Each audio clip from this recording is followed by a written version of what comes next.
Il y a 25 ans, on le voyait pour la toute première fois au petit écran, café et journal à la main. Alors, 25 ans plus tard, on le retrouve encore une fois à la télévision avec une centaine d'entrevues derrière la cravate. Presque pareil, la moustache en moins. Ouais. Bienvenue, Jean-Luc. Allô, ça va bien. Allô, Isabelle, ça va bien? Bonsoir. Oui, tout à fait. Oui, la moustache. Ouais. Mais ça, hein, que voulez-vous? On en parle et on en reparle. Je sais, on s'en débarrasse pas, même si elle est coupée. Oui. Incroyable. Ça nous a marqué, que voulez-vous? Moi aussi, donc. Comment? Vous savez pourquoi j'ai eu une moustache? Hein? Allez-y. Parce que j'ai commencé très tôt dans le métier à la radio, à Sherbrooke. Et à 23 ans, interviewer le maire de Sherbrooke, le député de la circonscription, je trouvais que si j'avais une moustache, ça pouvait me donner un peu plus de... OK, c'était pour la crédibilité. Ben, un peu plus de... Ah! Alors, j'ai fait ça. 25 ans de carrière, en fait, 25 ans de carrière à la télévision, parce que c'est important de le spécifier. Ouais. Puis, il y a quelques années, vous avez annoncé votre retraite. Est-ce qu'aujourd'hui, est-ce que vous pourriez vous imaginer plus à la télé? Alors, quand j'ai décidé d'arrêter, j'étais convaincu d'arrêter, mais je n'avais pas dit que je finissais de travailler. Je me retire. Et je l'ai fait. Et honnêtement, au bout de 4-5 mois, tu te dis, bon, ben là, c'est correct. Peux-tu faire ça encore 20 ans, rien faire? Et c'est impossible. Alors, quand la proposition s'est présentée, j'ai dit, ah oui, bon, ben parfait, OK, je retourne. Alors voilà. Vous êtes prêts? Alors, le gagnant est Jean-Luc Mongrain. Jean-Luc Mongrain. Jean-Luc Mongrain. Jean-Luc Mongrain. Ah. Jean-Luc Mongrain. Au revoir. Vous avez remporté 18 statuettes artistes, Métrostar et artistes. C'est un boost d'amour qu'on reçoit du public. Comment vous recevez ça à chaque fois?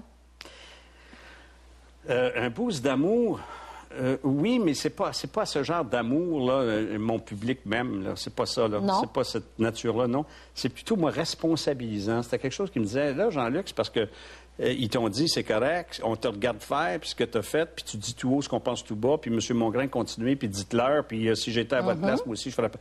C'était ça, cette dimension-là qu'il y avait moi dans la reconnaissance faite par le public de ça. Je me sentais pas comme dans un amour et une bulle d'amour, je me sentais comme dans une bulle de responsabilité. Bon, mais ça, c'est étonnant parce que, comme vous êtes animateur, vous pourriez le prendre personnel, le trophée. C'est pas le personnage qu'ils ont aimé, c'est Jean-Luc Mongrain, la personne. Oui, mais c'est pas en termes d'amour que je le reçois. C'est pas, c'est pas comme une chaleur d'atmosphère de panier à chat, le monde même.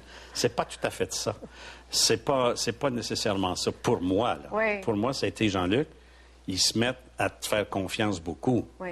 Tu as la responsabilité de ne pas trahir ça. Fait que quand il y a des passages à vide, bon, vous en avez eu un l'année dernière, mais avant, il y a eu des années où vous ne l'avez pas remporté. Ça ne vous a pas blessé. C'est pas comme si c'était... Non, non, non. En même temps, on est conscient des machines. Vous savez, Jacques Villeneuve n'est pas moins bon pilote parce qu'il n'est pas dans la bonne écurie. Donc, vous n'étiez pas dans la bonne écurie avant? Ça peut arriver. Feu TQS. Ça peut arriver, oui. On comprend bien. Jean-Luc, vous avez accordé beaucoup d'entrevues, que ce soit dans les magazines ou ailleurs, puis vous donnez des détails sur votre vie, oui, vous montrez des photos, mais on a quand même l'impression de ne pas vous connaître tant que ça. Puis vous avez déjà dit que vous ne pensez pas être intéressant. Par contre, quand vous interviewez quelqu'un, vous trouvez ça intéressant. Donc, pourquoi ça ne marcherait pas à l'inverse? Parce que dans le fond, moi, j'ai une vie bien ordinaire. Je me lève le matin, je suis un passionné de mon travail, je fais mon travail. Je suis en amour, j'ai 2 enfants, puis ils m'ont donné des petits-enfants. C'est l'histoire de tout le monde, ça, là.